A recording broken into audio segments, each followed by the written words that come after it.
নমস্কাৰ বন্ধুসকল, মই হিৰেন। আজি মই আপোনালোকক এই ভিডিঅ'টোৰ জৰিয়তে এই 2024 বৰ্ষত মহাশিৱৰাত্ৰি, যি এই মাৰ্চ মাহৰ 8 তাৰিখ অৰ্থাৎ শুক্ৰবাৰে এই মহাশিৱৰাত্ৰিৰ যি উৎসৱ, ইয়াক উদযাপন কৰিবলৈ গৈ আছে। মাজত মাথো কিছু সময়ৰ বাকী। মহাশিৱৰাত্ৰি এই মহাপৰ্ব হিচাপে উদযাপন কৰা হয়। এই উৎসৱটো ভগৱান ভোলেনাথক উৎসৰ্গিত। এই শিৱৰাত্ৰিৰ এই দিনটো শিৱ আৰু শক্তিৰ বিবাহৰ বিশেষ দিন বুলি উদযাপন কৰা হয়। ফাগুন মাহৰ কৃষ্ণপক্ষত ত্ৰয়োদশী মহাশিৱৰাত্ৰি উদযাপন কৰা হয়। এইবাৰ এই উৎসৱ মাৰ্চ মাহৰ 8 তাৰিখ শুক্ৰবাৰে উদযাপন কৰা হ'ব। মহাশিৱৰাত্ৰি হৈছে এক হিন্দু উৎসৱ, যিয়ে ভগৱান শিৱক সন্মান কৰে। ইয়াক শিৱৰাত্ৰি বুলিও বিশেষভাৱে কোৱা হয় আৰু বেছিভাগ ভাৰতীয় ৰাজ্যত উদযাপন কৰা হয়।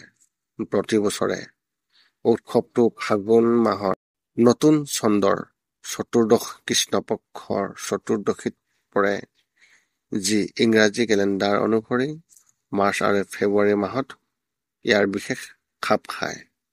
ভক্তসকলে দিন ৰাতি উপাসনা কৰি ভগৱান শিৱক যথাযথভাৱে উপাসনা কৰে। এই দিনটো শিৱ আৰু শক্তিৰ মিলনৰ দিন, কিয়নো বিশ্বাস কৰা হয় যে ভগৱান শিৱ আৰু মাতৃ পাৰ্বতীৰ এই তাৰিখত বিবাহ পাশত আবদ্ধ হৈছিল। এই পবিত্ৰ দিনটোত যদি ভক্তসকলে ৰাশি অনুসৰি ব্যৱস্থা লয়, তেন্তে তেওঁলোকে জীৱনত যথেষ্ট শুভ ফল লাভ কৰে।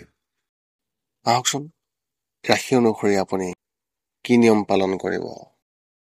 প্ৰথমে মোৰ চেনেলটো আপোনালোকে ছাবস্ক্ৰাইব কৰি ল'ব, যাতে মোৰ পিছৰ ভিডিঅ'বিলাক আপোনালোকে সহজে লাভ কৰিব পাৰে। লগতে মোৰ ভিডিঅ' যদি ভাল লাগে তেন্তে লাইক আৰু শ্বেয়াৰ কৰিব, কমেণ্ট কৰি আপোনালোকৰ মনৰ ভাৱ প্ৰকাশ কৰিব। এতিয়া মূল বিষয়লৈ। মেষ ৰাশিৰ ব্যক্তিসকলে এই শিৱৰাত্ৰিৰ দিনা এই বিশেষ অনুষ্ঠানত তেওঁলোকে শিৱক ৰঙা ফুল আগবঢ়াব আৰু চন্দন কাঠৰ ত্ৰিপুণ্ড প্ৰয়োগ কৰিব লাগে। ইয়াৰ লগতে আপুনি শিৱষ্টক আবৃত্তি কৰিব লাগে। বৃষ ৰাশিৰ ব্যক্তিসকলে তেওঁলোকৰ ৰাশি অনুসৰি এই মহাশিৱৰাত্ৰিত শিৱ চালিচা পাঠ কৰিব লাগে আৰু শিৱলিংগৰ ওপৰত চন্দন আৰু বেলপত্ৰও আগবঢ়াব লাগে। মিথুন ৰাশি ব্যক্তিসকলৰ ক্ষেত্ৰত মিথুন ৰাশি ব্যক্তিসকলে শিৱলিংগত চাইন ত্ৰিপুণ্ড প্ৰয়োগ কৰিব। ইয়াৰ পিছত শিৱলিংগত বগা ৰঙৰ ফুল 7টা আগবঢ়াব আৰু শিৱ স্তোত্ৰ পাঠ কৰিব। কৰ্কট ৰাশিৰ ব্যক্তিসকলৰ ক্ষেত্ৰত এনেধৰণৰ।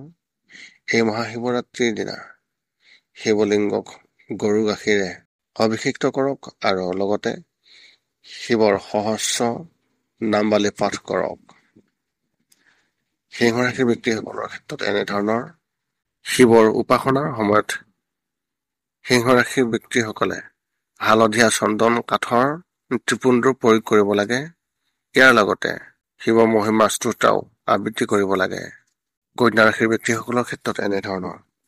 মহাশিৱৰাত্ৰিৰ দিনা কন্যা ৰাশিৰ ব্যক্তিসকলে শিৱ চালিচা আবৃত্তি কৰিব লাগে। লগতে শিৱলিংগক শিৱৰ অনুগ্ৰহ পাবলৈ বেলপত্ৰ আগবঢ়াব লাগে।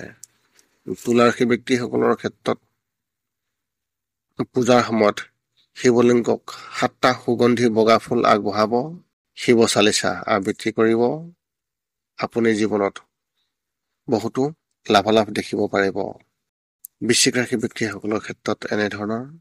বৃশ্চিক ৰাশিৰ ব্যক্তিসকলে শিৱলিংগৰ ওপৰত ৰঙা চন্দনৰ কাঠৰ এটা ত্ৰিপুণ্ড ৰাখিলে বেছি ভাল হয়। শিৱক 7টা ৰঙা ফুল আগবঢ়াব। লগতে যিমান সম্ভৱ ওম নাগেশ্বৰায় নমঃ এই মন্ত্ৰটো জপ কৰিব। ধনুৰাশিৰ ব্যক্তিসকলৰ ক্ষেত্ৰত এনেধৰণৰ।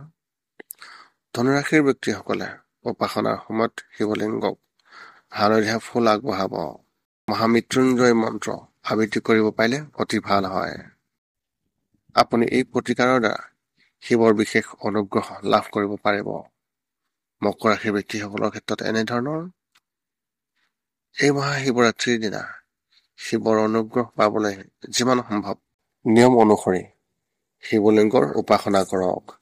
কুম্ভ ৰাশিৰ ব্যক্তিসকলৰ ক্ষেত্ৰত এনেধৰণৰ। এই মহাশিৱৰাত্ৰিৰ দিনা কুম্ভ ৰাশিৰ ব্যক্তিসকলে শিৱলিংগত ভস্মৰ ত্ৰিপুণ্ড প্ৰয়োগ কৰিব লাগে আৰু অপৰাজিতা ফুল আগবঢ়াব লাগে।